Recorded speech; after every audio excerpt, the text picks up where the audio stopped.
Our guest today is author, writer, and fantastic life changer, Victoria Reynolds. So glad to have you back. Hey, I'm excited to be here again, as always.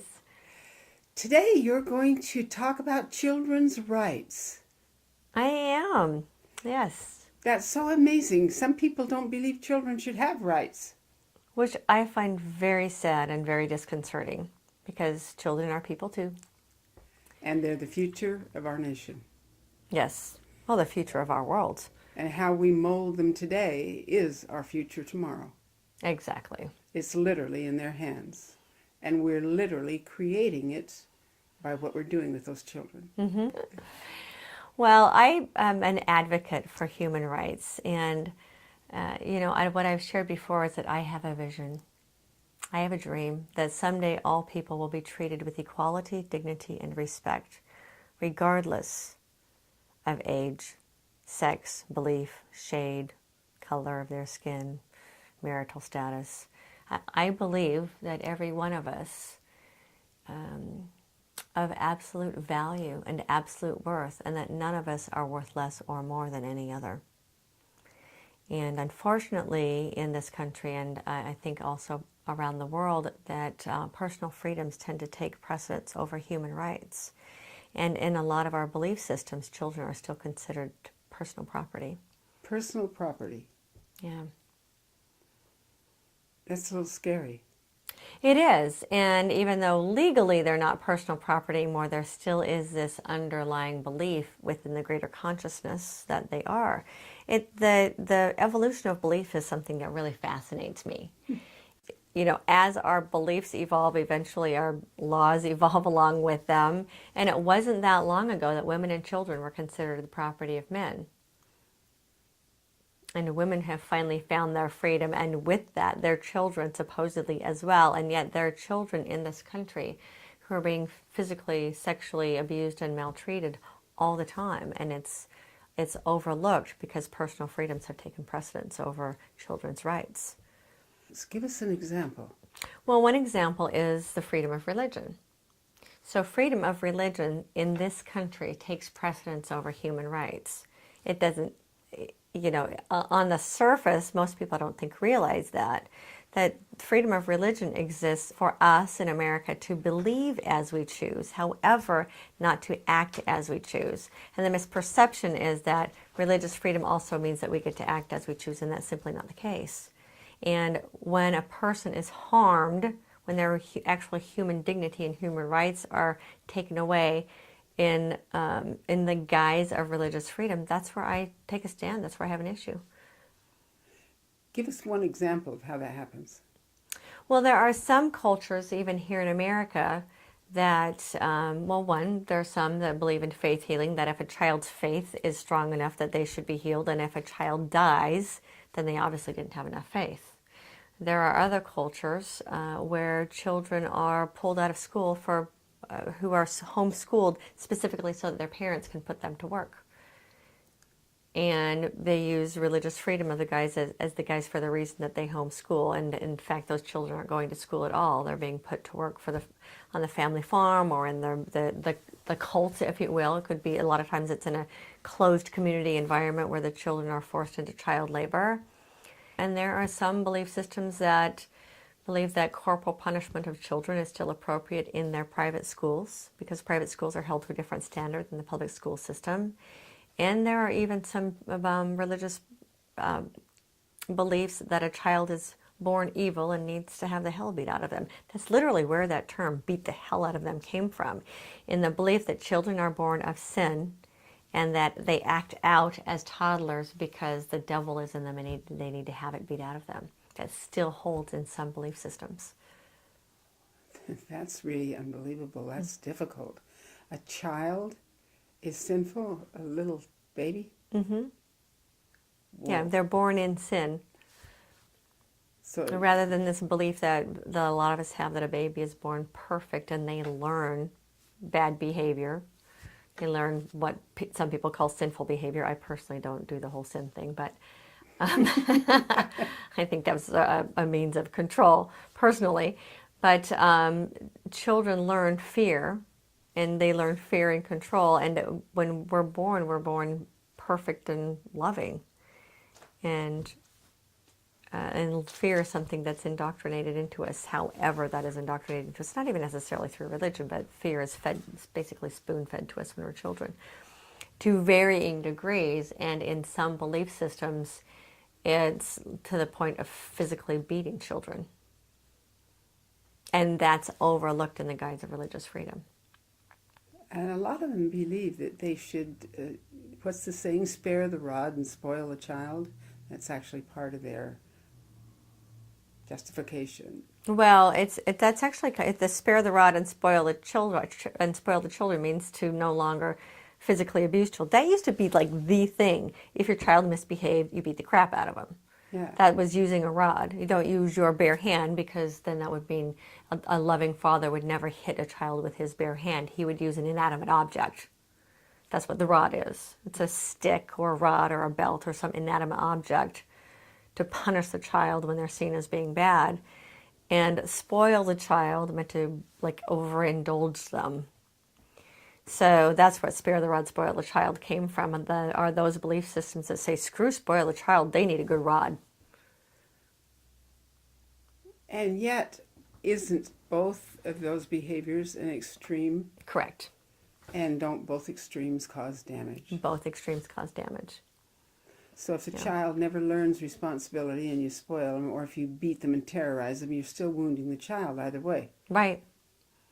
You're crippling them as far as their ability to cope with real problems in life. Right, and so there's this real dichotomy right now where the people who are physically punishing their children say, see, when you spoil a child, look at how rotten they turn out to be. And that is sometimes very much the case. Kids who get everything handed to them and never experience adversity of any kind have a very difficult time coping as adults when they do face adversity. Because let's face it, we all face adversity at some point in our life. And we face making decisions at some point in our life. And if we don't adequately teach our children how to make conscious choices as adults, it's very difficult to adjust to this world where we need to make choices. And so if we're using the beat the crap out of the kid every time they do something bad and never explain to them what their action even was, then you have children who have no idea how to make choices, or you spoil them to death and never explain to them actions and consequences, then they can't make choices either. So both of them are self-defeating, and both of them really impact a person's sense of self-worth. Well, both of them leave the child unable to cope with reality. Right. Neither one prepares them to cope with reality. Mm-hmm. Neither terror or indulgence. Right. And discipline is not punishment, and it's not spoiling. Discipline is teaching, and discipline doesn't have to be negative. That's what the misperception is. It's young children are much more perceptive than we think they are. Just because they can't communicate back doesn't mean they don't understand if you explain to them the circumstances. Human slavery is the highest it's ever been in recorded history now, worldwide. I did not know that. Yes. And human slavery comes in many forms. It isn't just sex slavery. It's slavery of children. Mm-hmm. And it's happening in many countries, including ours. Mm-hmm. You're familiar with the slavery of the little boys in the cults, in the polygamous cults in the United States. Right. And other countries do those things as well. And the slavery of child brides. Mm-hmm. And these are violations of the rights of children that, for the most part, we appear to be turning our backs on. Maybe I'm wrong, but it seems like, for the most part, there's a shrug and a nod, especially if it's sex trafficking. Sex trafficking in the name of religion, or just sex trafficking in culture, whatever it wants to be. But that sex trafficking doesn't only include little girls, it includes little boys. 1 out of 7, I believe, is a boy. And the child labor is primarily little boys working in construction and fields and timber and whatever. And we don't seem to do much about that in the United States. Can you comment on that? I think it's because there are still people who think that children are objects. That children are owned by their parents. They're my kids. What is the government telling me what to do with my kids? Kind of attitude. It used to be once upon a time that kids were considered property, and they were really cheap labor. You put your kids to work on the farm when they're babies. Babies in my eyes, 4 and 5 year olds. Babies to me, they're just sweet little babies. And that's just what we did. And that's just not acceptable behavior anymore. We don't put our kids to work in dangerous situations. So laws were created because children were getting really hurt and getting killed on equipment that they're just not equipped to run. That's why the laws were put into place. Children working on family farms has been a tradition since the beginning of time, I guess. And that has been pretty much accepted. And so a lot of people feel like if they're going to work on the family farm, why not in the timber? Why not on the family job? Why shouldn't they work in the factory? Why shouldn't they sew all day for 18 hours? Where's the line? How do we bring it back? How do we educate these people? Because this is happening. Right. Well, there's a difference between giving your kids chores to do in the house, to clean the house, age-appropriate responsibilities, and putting a 7-year-old on a backhoe. Yes. A child working on the family farm used to be different. There weren't these great big huge pieces of heavy equipment that they could get hurt on. You would go outside with a rake and rake the garden. That's completely different. Well, that's raking the family garden. Well, most of them that I've read about lately that have been killed on heavy equipment. Or maybe on heavy equipment. Yeah, that's the reason the laws were created, because children were getting hurt and killed on these large pieces of equipment. They're not physically or mentally equipped to handle that stuff. And the reason people do it is because it's free labor. That's pretty heavy duty to think that your little boy is going to go run the backhoe. I don't know. As a mom, there's no way I'd put my kids on that stuff. I think as parents, our innate, what I call our inner voice, our moral compass knows that's not appropriate. What parent sets aside their natural instinct to protect their child to do something that intentionally harms their child? You have to shut off your heart to be able to do that. Either that or you have to be struggling under a great deal of misunderstanding and ignorance about what it takes for a little boy to grow up to be a man. Right. A little boy is not a man. He has a right to grow up and take time to become a man. And you give him a man's job and prosecute him, persecute him, degrade him, whatever, because he can't do it, and call him not a man. Well, of course he's not a man. Yeah. So grow up and be a man. I'm 8 years old. Yeah, yeah. An 8-year-old man, right. There must just be a tremendous amount of ignorance going on when that happens. I don't think the average individual that makes those terrible errors is really aware how wrong they are. How can they do that? How, like you said, you'd have to put your consciousness aside to do that. Yet they do that. And they think it's okay. Why? Well, yeah, you would actually have to put your parental instinct aside. Belief is a pretty strong thing. Some people are so convicted by their beliefs they can't see anything else. It's that, ignorance isn't necessarily calling someone ignorant. It's understanding that they just don't know. Some people just don't know what they don't know. Some people don't even know that it's illegal. I don't know how you could possibly not know that it's not illegal, but some people really don't. And they need to be educated. There's certain things that are just not acceptable to this particular society and hopefully someday around the world. We don't protect our children enough. I think that they're devalued.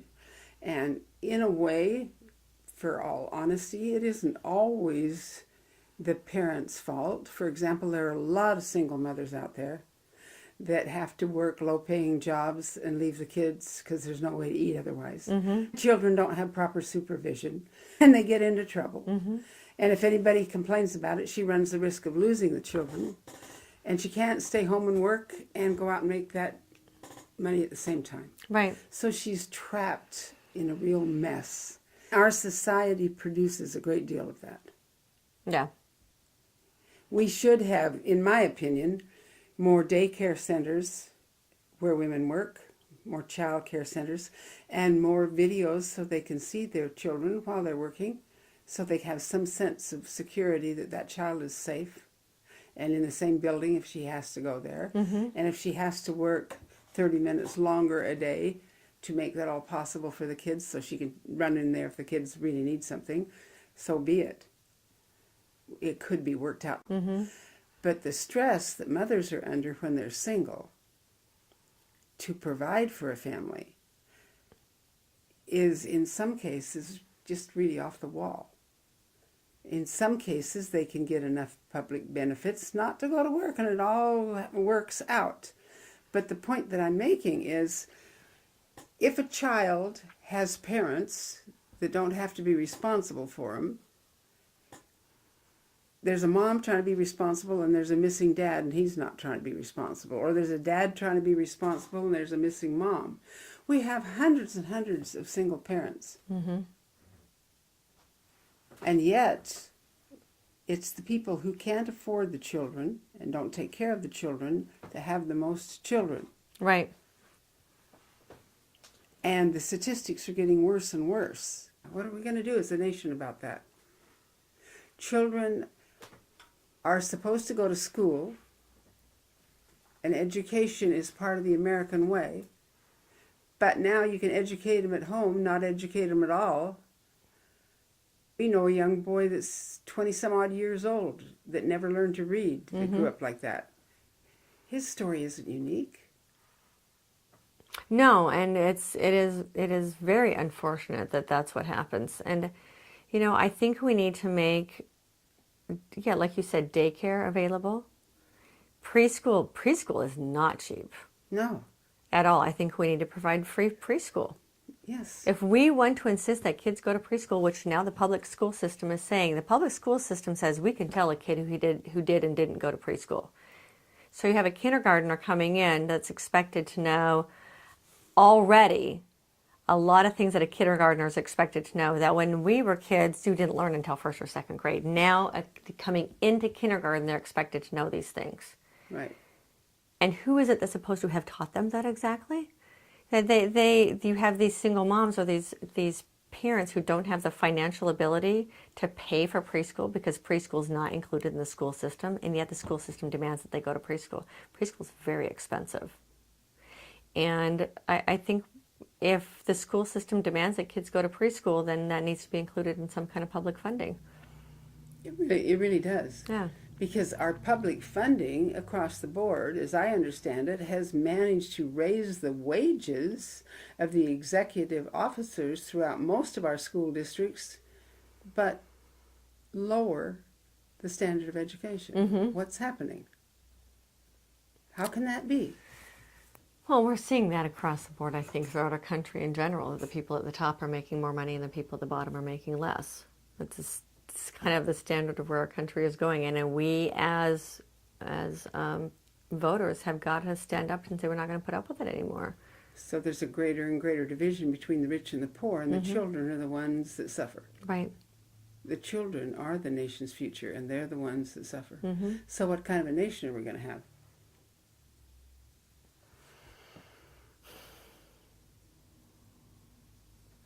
A divided one. Very. A lot of people really believe that to ignore something is to condone it. Right, and I'm inclined to agree. Right. You know, looking at something that's going on. If you're watching an abuse and not doing anything about it, that isn't any different than being an accessory to it. About how children are still mistreated in a lot of environments because there are people who really don't understand that children deserve to be treated with the same dignity and respect as adults. And you hear that in a lot of environments. You need to respect your teachers, you need to respect your parents, you need to respect your elders, not understanding that children deserve respect as well. Just because they're smaller and younger doesn't mean that they are any less worthy of respect and any less worthy of dignity. And if they're not treated with respect and dignity, how in the world can they learn what it is? Exactly. So those children who are not treated with respect and dignity, who are intentionally put in harm's way, grow up being very dysfunctional adults. I think that's the real reason. It's just every reason under the sun for all of the dysfunction that we have in our country. It's because those children were not treated with dignity. They grew up to be dysfunctional adults.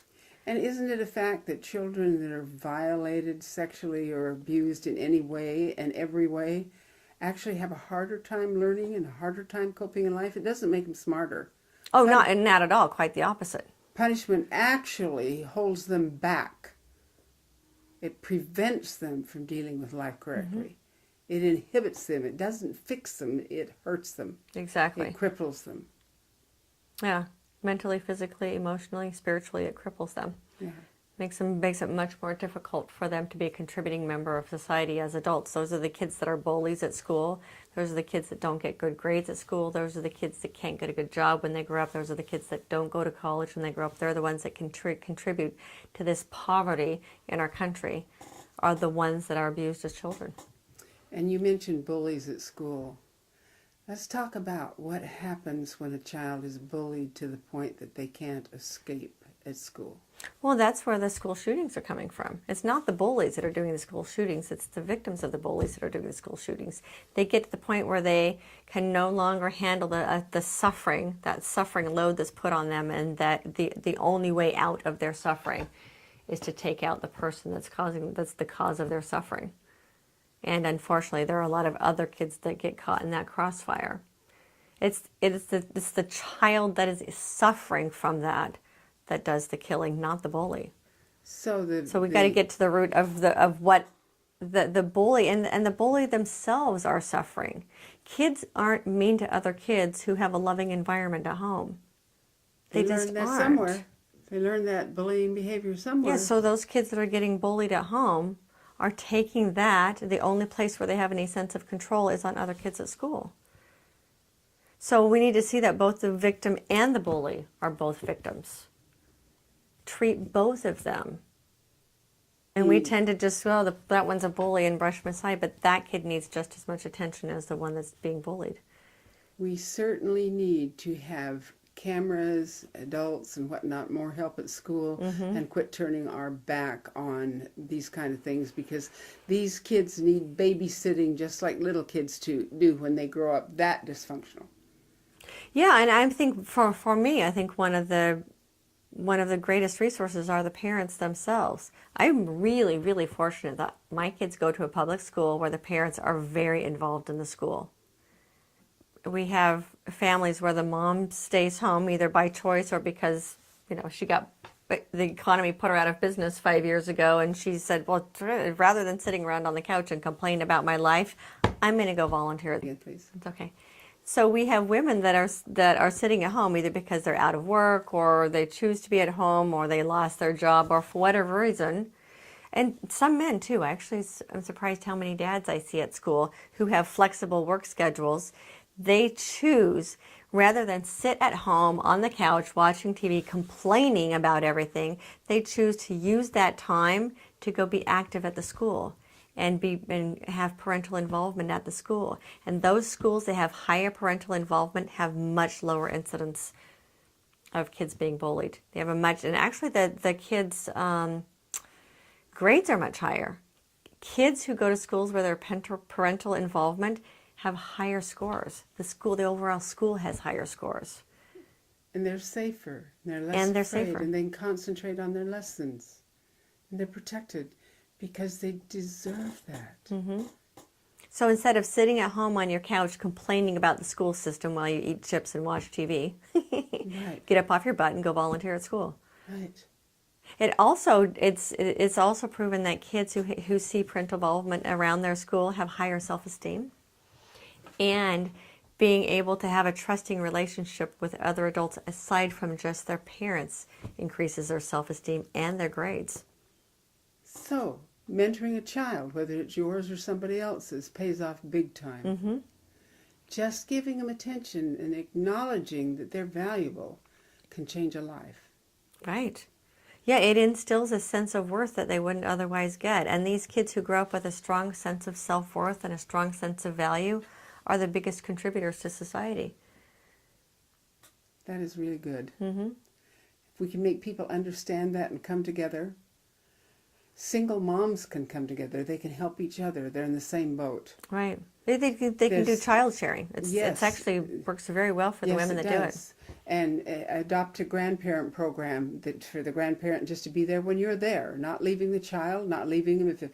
Like this one grandma, she was physically incapable of getting in and out of the rocking chair without help, but she could walk over to the neighbor if it was slow, and she would go. She wanted to hold the baby. Mm-hmm. But just the fact she held that baby and rocked that baby and sang to it gave the mom a chance to clean up the house and get things done. Mm-hmm. And it was just worked for everybody. That's great for all three. The grandma gets that sense of fulfillment that comes with bonding with a baby. Mom gets that much needed break that she needs. I mean, just to go take a shower is that's a luxury.